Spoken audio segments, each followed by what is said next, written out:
बिस्मिल्लाहिर्रहमानिर्रहीम। नए class physics dynamics chapter 3 Newton's laws of motion का सब टॉपिक कंटिन्यू है। सब टॉपिक में फोर्स और मोमेंटम का रिलेशन हम डिस्कस करना चाह रहे हैं कि फोर्स क्या होता है, ये भी हमने डिस्कस कर लिया। मोमेंटम क्या होता है, ये भी डिस्कस कर लिया।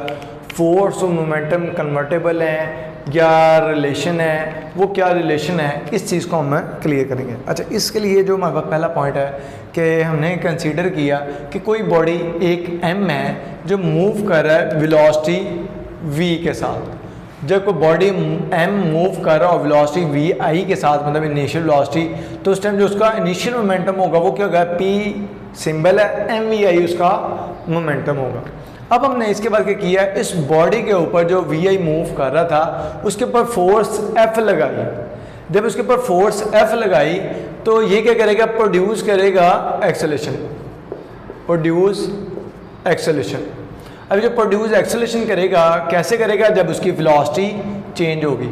जब फोर्स F लगेगी, पहले जिस भी वेलोसिटी के साथ मूव कर रहा था अब उसकी वेलोसिटी चेंज होगी, और जो फोर्स F लगने के बाद वेलोसिटी हुई उसको हमने नाम दे दिया VF का।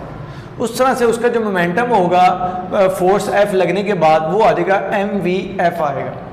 तो अब हम ये चाह रहे हैं कि ये मालूम करें कि चेंज कितना आया मोमेंटम के अंदर। पहले कितना मोमेंटम था, अब कितना मोमेंटम है, और इससे आगे फोर्स और मोमेंटम का रिलेशन हम ड्राइव कर लेंगे।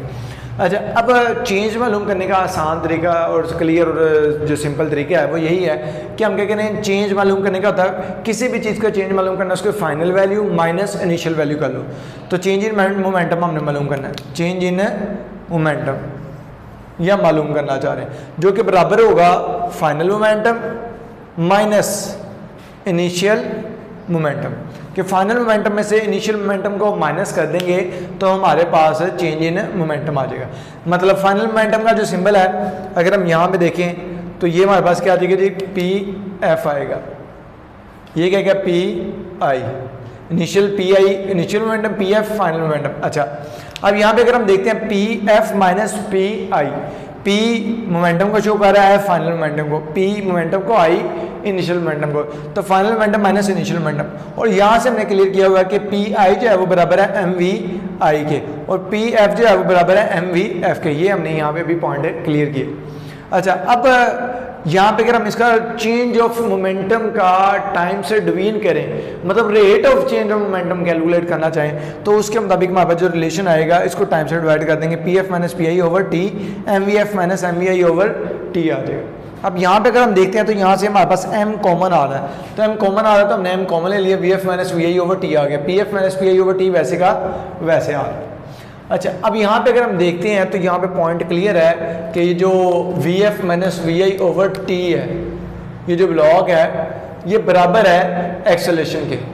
ठीक है, हमने ये फार्मूला पढ़ा हुआ है कि A is equal to VF minus VI over T होता है, A is equal VF minus VI over T होता है। और वैसे भी डेफिनेशन से भी देखें एक्सेलेरेशन की, तो rate of change of momentum जो है, rate of change of velocity जो है वो हमारे पास एक्सेलेरेशन के इक्वल है, तो इसके मुताबिक ये इसके इक्वल आ गया।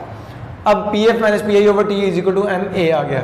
यहाँ पे न्यूटन्स लॉ जो है सेकंड वो यूज हो रहा है, जिसके मुताबिक हमारे पास क्या है, F इज इक्वल टू क्या होता है MA, जो न्यूटन सेकंड लॉ के मुताबिक है। तो यहाँ पे MA की जगह हम क्या पुट कर देंगे, F पुट कर देंगे। तो यहाँ पे हम देख रहे हैं कि MAF जो पुट कर दिया, जो कि बराबर आ रहा है मोमेंटम के रिलेशन के।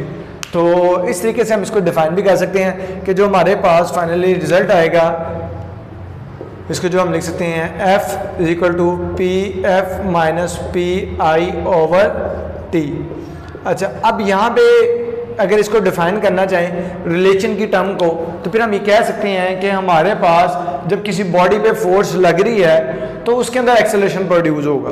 यहाँ पे हम पॉइंट क्लियर करते हैं, जब फोर्स एक्ट करेगी तो क्या होगा, एक्सेलेरेशन प्रोड्यूस होगा, और जो एक्सेलेरेशन प्रोड्यूस होगा उस टाइम हमारे पास जो है rate of change of momentum जो है वो इक्वल होगा उस एक्टिंग फोर्स के। Rate of change of momentum जो है वो बराबर होगा एक्टिंग फोर्स के। तो ये है हमारे पास फोर्स और मोमेंटम के रिलेशन और डेरिवेशन और ये पॉइंट। अब तक के लिए इतना, इंशाल्लाह नेक्स्ट टॉपिक में नेक्स्ट लेक्चर के साथ। अल्लाह।